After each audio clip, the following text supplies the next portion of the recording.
nasa tamang pag-iisip ba ang presidente o ito'y nasa impluensya ng pulburon? Dahil kung hindi po siya nasa tamang pag-iisip, madaming mamamatay na mga Pilipino dahil mali nga po ang mga desisyon na nanggagaling sa tao na wala sa tamang isipin. We are accountable to the people. And that's why we also indicated peace and security because this is one of the hot issues as of the moment. Until such time, magising yung mga nasa gobyerno na, hey, we have to do it right. Kasi ang mga mamamayan pala ay nagbabantay ng totoo na ngayon. Kinakailangan din ng pananagutan. Lantaran ngayon ng korupsyon, no? Samantalang nung panahon ni Duterte, a whiff of corruption, si Bacana. Ngayon, patong-patong ang kwento ng korupsyon, walang napapanagot. Kung magsayop sa tantanan, kita sang tanan. Sama-samang magdusa, di ba? Para masiguro na nasa tamang pag-iisip ang ating presidente.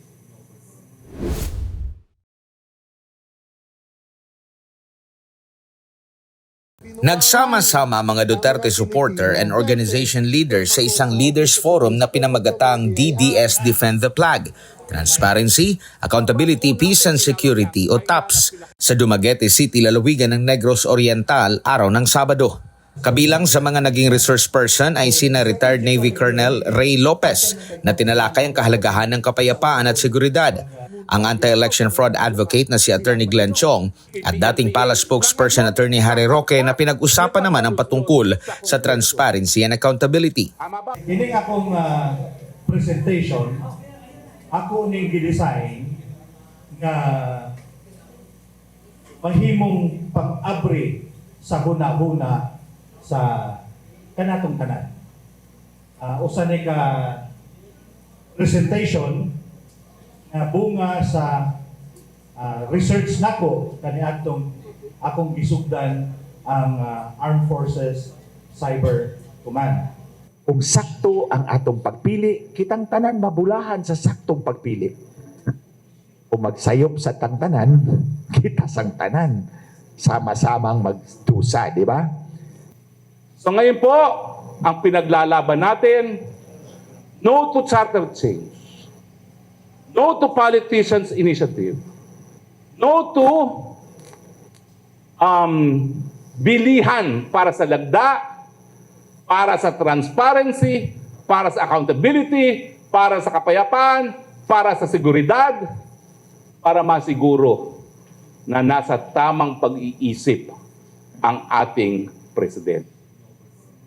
Dahil kung hindi po siya nasa tamang pag-iisip, madaming mamamatay na mga Pilipino dahil mali nga po ang mga desisyon na nanggagaling sa tao na wala sa tamang isipin.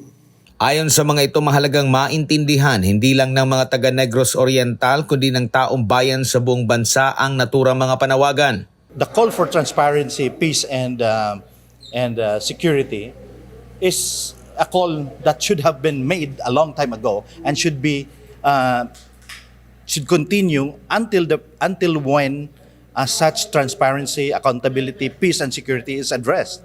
And if there are any indications of anything that should require that we should make things transparent, like our budget, our governance, anything that an administration would do, we are accountable to the people. And that's why we also indicated peace and security because this is one of the hot issues as of the moment. We are trying our best to promote and para malaman ng taong bayan yung hybrid election system. Kaya nga, in-explain ko rito quickly kung ano yun at paano natin masiguro na transparent, credible at honest yung ating halalan. You know, my loyalty is to the people. So I will make myself available. Pag-usapan natin tong alam ko para malaman ng taong bayan and we can do the right things and make the right decisions. Ang pinakamalaking issue of transparency niyan, nasa tamang pag-iisip ba ang presidente o ito'y nasa impluensya ng pulburon. Kinakailangan din ng pananagutan. Lantaran ngayon ng korupsyon, no? Samantalang nung panahon ni Duterte, a whiff of corruption, si Bacana. Ngayon, patong-patong ang kwento ng korupsyon, walang napapanagot. At siyempre, bagamat kinakailangan natin ng kapayapaan o yung peace, kinakailangan ito ay meron ding justice, no? Hindi dapat nakikipag-usap sa mga terorista na ginagamit lamang ang pag-uusap bilang pagkakataon na mag-regroup at mag-raise ng pondo. At siyempre, in security, kinakailangan pangalagaan ng teritoryo, huwag ipamigay ang teritoryo, pero huwag ding isakripisyo sa isang gerang hindi natin mapapanalo ang buhay ng ating kasundaluhan.